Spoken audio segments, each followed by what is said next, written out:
అధికార కాంగ్రెస్ లో పార్లమెంట్ స్థానాలకు భారీ డిమాండ్ ఏర్పడింది. టికెట్ల కోసం టీపీసీసీ దరఖాస్తులను ఆహ్వానించగా గడువు ముగిసే సమయానికి 306 దరఖాస్తులు వచ్చినట్టుగా గాంధీ భవన్ వర్గాలు వెల్లడించాయి. తొలి 2 రోజుల్లో 41 దరఖాస్తులు రాగా రెండో రోజు 100 దరఖాస్తులు, చివరి రోజు ఏకంగా 165 దరఖాస్తులు వచ్చాయి. రాష్ట్రంలోని 17 లోక్సభ స్థానాలకు పెద్ద ఎత్తున దరఖాస్తులు వచ్చినప్పటికీ భువనగిరి, నల్గొండ, ఖమ్మం, మహబూబాబాద్, పెద్దపల్లి, వరంగల్, నల్గొండ స్థానాలకు ఎక్కువ డిమాండ్ కనిపిస్తోంది. గెలుపు అవకాశాలు ఎక్కువగా ఉన్న లోక్సభ స్థానాలకు పార్టీలోని ముఖ్య నేతలు దరఖాస్తు చేసుకున్నారు. ఆయా స్థానాల్లో మంత్రులు, ఇతర ముఖ్య నేతల బంధువులు, వారి సన్నిహితులు రంగంలోకి దిగారు.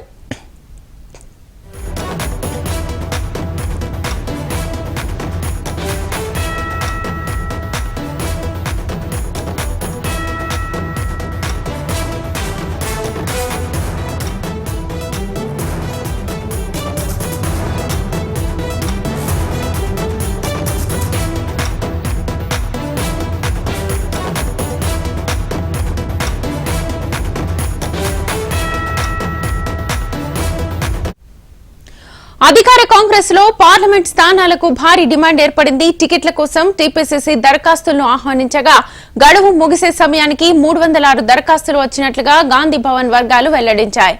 తొలి 2 రోజుల్లో 41 దరఖాస్తులు రాగా రెండో రోజు 100 దరఖాస్తులు, చివరి రోజు ఏకంగా 165 దరఖాస్తులు వచ్చాయి. రాష్ట్రంలోని 17 లోక్సభ స్థానాలకు పెద్ద ఎత్తున దరఖాస్తులు వచ్చినప్పటికీ భువనగిరి, నల్లగొండ, ఖమ్మం, మహబూబాబాద్, పెద్దపల్లి, వరంగల్, నల్గొండ స్థానాలకు ఎక్కువ డిమాండ్ కనిపిస్తోంది. గెలుపు అవకాశాలు ఎక్కువగా ఉన్న లోక్సభ స్థానాలకు పార్టీలోని ముఖ్య నేతలు దరఖాస్తు చేసుకున్నారు. ఆయా స్థానాల్లో మంత్రులు, ఇతర ముఖ్య నేతల బంధువులు, వారి సన్నిహితులు రంగంలోకి దిగారు.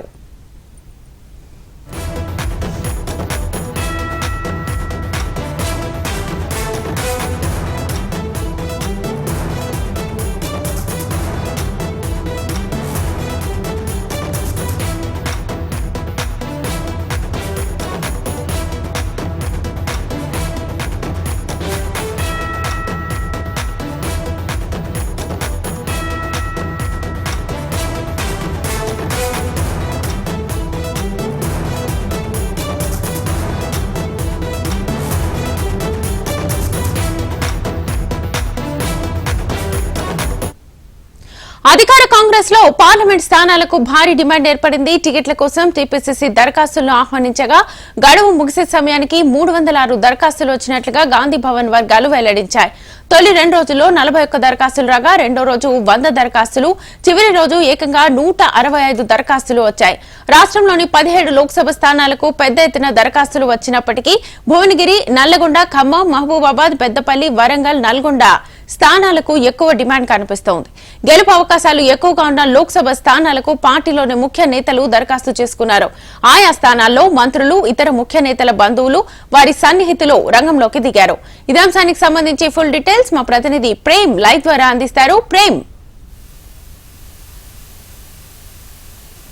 3 రోజుల పాటు ఇచ్చినటువంటి పార్లమెంట్ సెగ్మెంట్ల వారీగా ఆశావాహులను అప్లికేషన్ చేసుకోవాలని చెప్పేసి గాంధీ భవన్ వర్గాలు పిలిపించారు. దాంతో రాష్ట్ర వ్యాప్తంగా ఉన్నటువంటి అన్ని 17 నియోజకవర్గాల్లో కూడా దాదాపుగా 306 మంది అప్లికేషన్స్ పెట్టుకున్నారు. దాంట్లో మెజారిటీగా ఒక మెదక్, సికింద్రాబాద్, హైదరాబాద్ మినహా మిగతా అన్ని సెగ్మెంట్లలో కూడా దాదాపు 10కి పైగా అప్లికేషన్స్ వచ్చాయి. దాంట్లో ముఖ్యంగా వ్యాపారవేత్తలు ఒకవైపు అయితే, మరొక వైపు కాంగ్రెస్ లో ఎమ్మెల్యే అభ్యర్థిగా మొన్న జరిగినటువంటి ఎలక్షన్స్ లో పోటీ చేసి ఓడిపోయిన వారు కొంతమంది అయితే, మరొక వైపు టికెట్ రాని వారు కూడా అప్లై చేస్తున్నారు. ముఖ్యంగా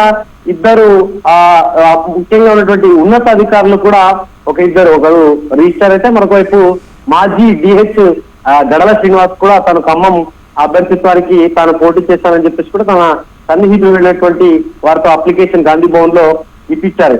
ఇదిలా ఉంటే ముఖ్యంగా 306 అప్లికేషన్స్ ను కూడా ఒకవైపు రాష్ట్రంలో ఉన్నటువంటి రాష్ట్ర స్క్రీనింగ్ కమిటీతో పాటు రాష్ట్రంలో ఉన్నటువంటి ఎలక్షన్ కమిటీతో పాటుగా స్క్రీనింగ్ కమిటీ కూడా ఈ 306 అప్లికేషన్స్ ను స్క్రీనింగ్ కమిటీ చూసిన తర్వాత దాదాపు 2 సార్లు మీటింగ్ జరుగుతుంది. ఒకవైపు ఎలక్షన్ కమిటీకి సంబంధించినటువంటి కమిటీ ఒకసారి 306 అప్లికేషన్స్ పై కూడా ఒక సమావేశం ఏర్పాటు చేసుకుంటుంది.